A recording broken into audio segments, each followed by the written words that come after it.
Australia's business channel. Good evening and welcome to Wednesday night, Your Money, Your Call. I'm Chris Kimber. Joining me in the studio tonight is Ben Clark from TMS Capital and Roger Montgomery from rogermontgomery.com. Call, I'm Chris Kimber.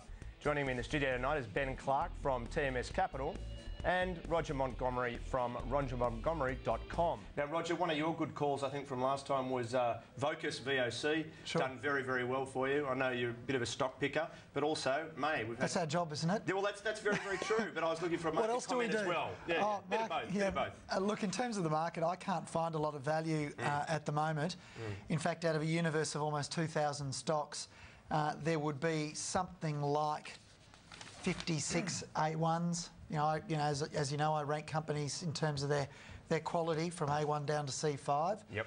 56 or thereabouts A1s. There's less than 15 that are trading at a discount to intrinsic value. There's less than 6, I think, that are trading at more than 20% discount to intrinsic value. We own 2 of them. Yes. So there's not a lot of value at the quality end of the spectrum in the market at the moment. That's not to say there's no value. It just means that it's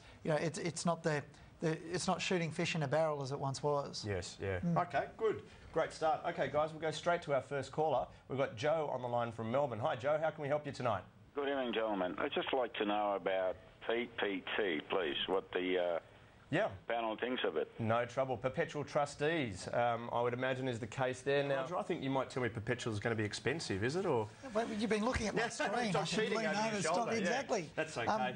It is expensive, and you're right. They should have accepted the bid. I watch. I watch, and it's almost my daily dose of humour when I see these independent experts tell people what the companies are worth. Yes.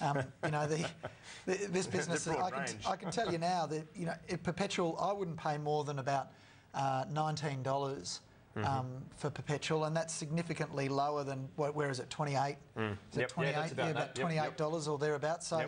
It's significantly higher than its intrinsic value. It's a B1, so it's almost middle of the road. It's not anywhere near the sort of performance and quality of any of the other fund managers. K2 is another one. Platinum's another one. They're A1s or A2 type businesses.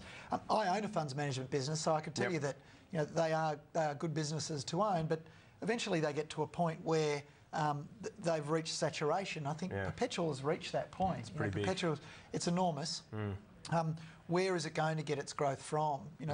That's the difficulty, and I think these sorts of businesses tend to be a proxy for the market. Yeah. You get a lot of leverage when the market goes up. So if you're good at predicting where the market's going to go, and I'm for one am not, then these are the sort of shares you want to own. Yeah. Right now, it's not displaying any characteristics that suggests I should buy some. Excellent, great. A couple of good answers there, boys. We'll go to our next caller. We've got Rob on the line from Melbourne. Hi, Rob. What's your question for us tonight?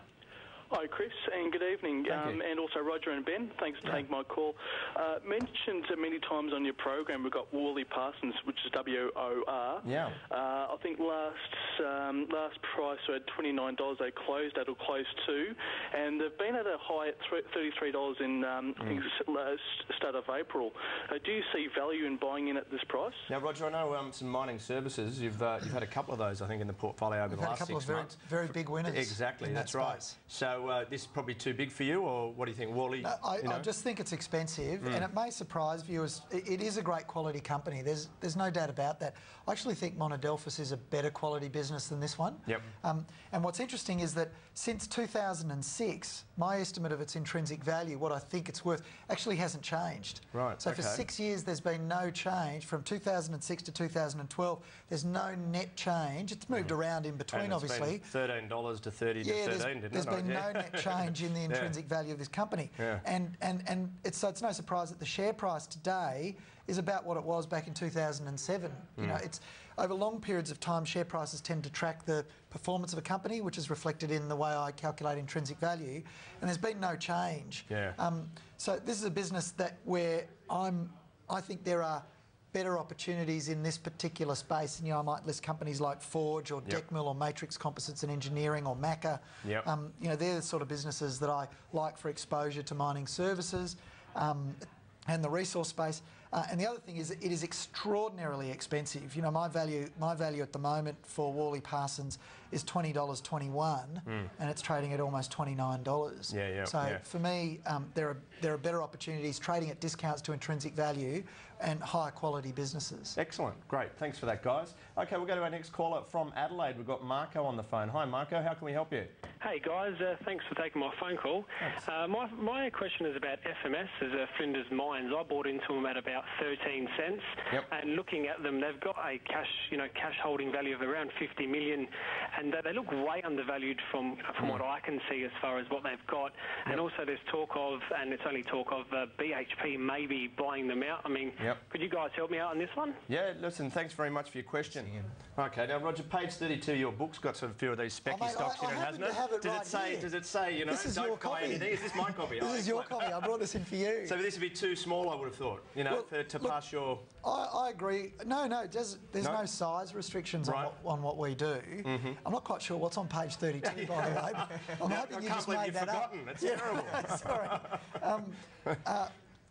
We love a punt in Australia, and you know, as soon as there's a discovery somewhere, you know, then the bloke over the fence, he's got the he's got the same stuff under his ground, and sure enough, fences aren't delineators of what's available under the ground, but boy oh boy, you know, if it was true that there was something next door to somebody else, then all of Australia would just be this one gigantic, you know, gold mine. You know, it'd be full of everywhere you looked because it's next door to somebody that's next door to somebody. It doesn't work that way. And you're right to say this company's now got 1.8 billion shares on issue from 53 million shares 10 years ago. It hasn't made a profit yet in the 10 years that I can see here.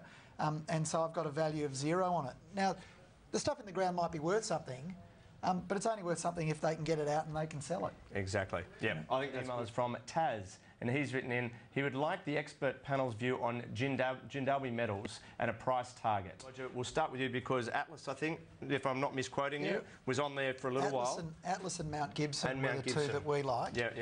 We don't own one of those anymore. Right, okay. We've sold them, so and delighted with the return that we got. But this particular business is worth a lot of money in 2013 if the company lives in a bubble and it's the only one with any iron ore and it gets the price that analysts expect it's going to get. You know, the issue is that analysts are looking at these companies independently and they're saying, right, they'll produce this much iron ore and they're going to sell it for this price, so therefore the revenue will be this and this will be the profit. Now, if all those things were true, it'd be worth $1.42 in 2013, up from 96 cents today. But the reality is they don't live in isolation and they're not the only ones that are going to be producing iron ore. There's going to be, as we've just discussed, you know, a huge supply response. What that does to the price of iron ore is anyone's guess. The extent to which that pushes prices down, nobody really knows yet.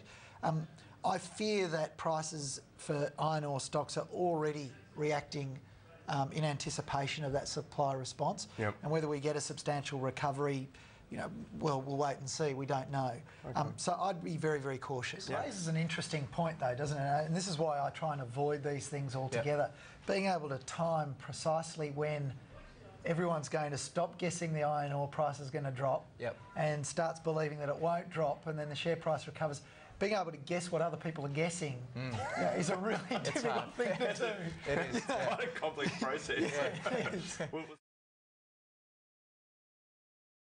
Australia's Business Channel.